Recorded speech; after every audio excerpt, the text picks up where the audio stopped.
विठ्ठल कांगणे सरांची तारीख घ्यायची, तुम्ही तेवढ्या तारखेचा मेळ लावून द्या. मी म्हणलं बरं झालं तुम्ही विठ्ठल कांगणेंची तारीख घेताय. तो म्हणला हो आम्हाला गरजेचं आहे. मी म्हणलं तुमच्यापेक्षा मला जास्त गरजेचं आहे. त्या आमदारचे पीए म्हणले कस काय, कारण मला माहिती आहे तो बुवा 60 शिवाय जात नाही, आता मी 50च्या खाली येत नाही. त्यांच्यामुळं माझी सोय झाली. यांनी सवयीप्रमाणे पीएचे फोन उचलले नाहीत.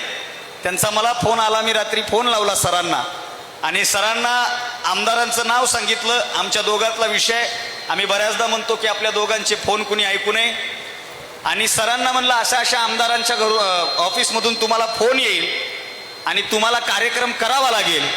त्यावेळी या माणसाचं मला महत्त्व कळलं. तो माणूस मला एका वाक्यात बोलला. तो म्हणला अविनाश भैया, त्या आमदारानं मराठवाड्यातल्या आणि महाराष्ट्रातल्या लई विद्यार्थ्यांची वाट लावली.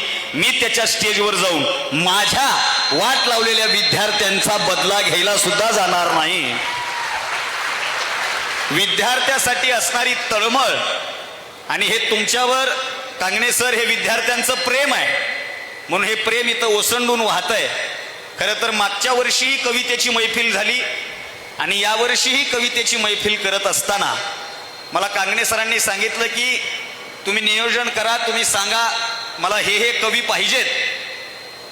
आणि ते सरांनी सांगितलेले महाराष्ट्रातले नामवंत कवी आज विचारमंचावर बसलेले आहेत. खरं तर तुम्ही कविता ऐकण्यासाठी इथं आलेला आहात, काही जण कविता पाहण्यासाठी सुद्धा आलेले आहेत.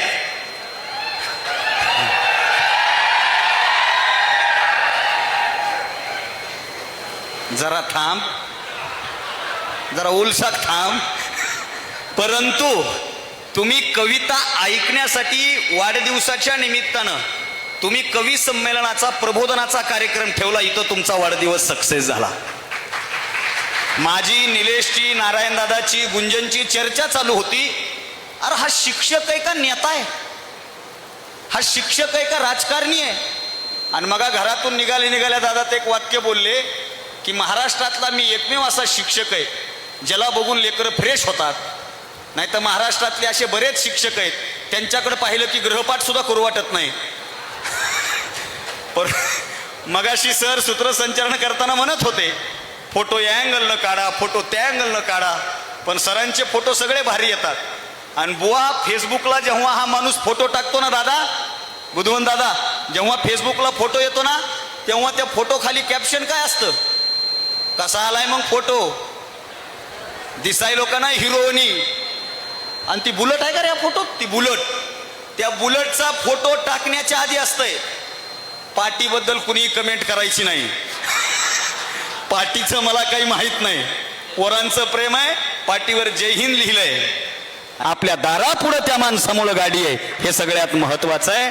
म्हणून अशा या बहारदार कार्यक्रमामध्ये इथं उपस्थित सर्वच मान्यवर, त्यामध्ये आमच्या आदरणीय ज्ञानसाधना इन्स्टिट्यूटचे आदरणीय किरण सोनटक्के सर या ठिकाणी उपस्थित आहेत. आदरणीय सरांचं, उपस्थित सर्व मित्र परिवाराचं, सर्व मान्यवरांचं एकदा सरांच्या स्टाफसाठी जोरदार टाळ्या वाजवा. त्यांचे सगळे जो मित्र परिवार आहे, आमचे शेतकऱ्यांचे नेते आणि महाराष्ट्राचा बुलंद आवाज रविराज पाटील साबळे या ठिकाणी उपस्थित आहेत, त्यांच्यासाठी सुद्धा एकदा जोरदार टाळ्या वाजवा. आणि मगाशी तुम्ही शेतकऱ्याच्या नेतृत्व करता, मी एका भूमिहीन शेतकऱ्याचा पोरगा आहे. मगा सोपान शास्त्री सोबत गाडीमध्ये तुमची चर्चा चालू होती, मिरचीचं रोप कसं घ्यायचं, ड्रॅगन फ्रूट कसे पिकवायचे, किती महिन्यात किती. हे म्हणले तुम्ही का बोलनात. मी म्हणलं अरे मला जमीनच नाही रे, माझ्याकडं नाहीच काही, तर मी बोलू काय. पण एक गोष्ट आहे, आज त्याच शेतकऱ्याच्या घरातला पोरगा, धमधम नावाच्या गावात जन्माला आलेला पोरगा, अख्ख्या महाराष्ट्रातल्या शेतकऱ्यांना न्याय देण्यासाठी सुद्धा मैदानात उतरतोय.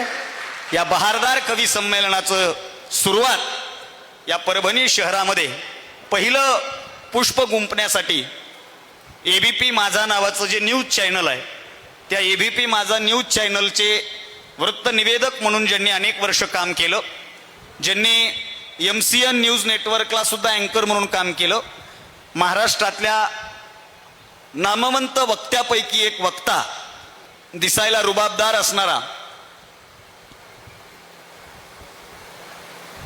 अनेकांच्या मनामध्ये ज्याचं स्थान आहे, परंतु त्याच्या मनामध्ये नेमकं कोणाचं स्थान आहे आमच्या मित्र परिवाराला आणखीनही कळालेलं नाही. खरं तर आपल्याला नांदेड जवळ आहे आणि त्या नांदेडमधल्या एका महत्वाच्या माणसाचं आडनाव ज्या माणसाचं आहे, म्हणजे खरं तर त्यांचा आणि यांचा काही संबंध नाही, पण परभणीच्या जवळ आल्यामुळं ज्याच्या लक्षात येईल त्याच्या लक्षात येईल. या ठिकाणी आदरणीय नितीन लोहोट सर यांचंही मी स्वागत करतो आणि कवितेचं पहिलं पुष्प गुंफण्यासाठी मी जोरदार टाळ्यांच्या गजरात निलेश चव्हाण या माझ्या कवी मित्राला आमंत्रित करतो. जोरदार टाळ्या वाजवा, जोरदार.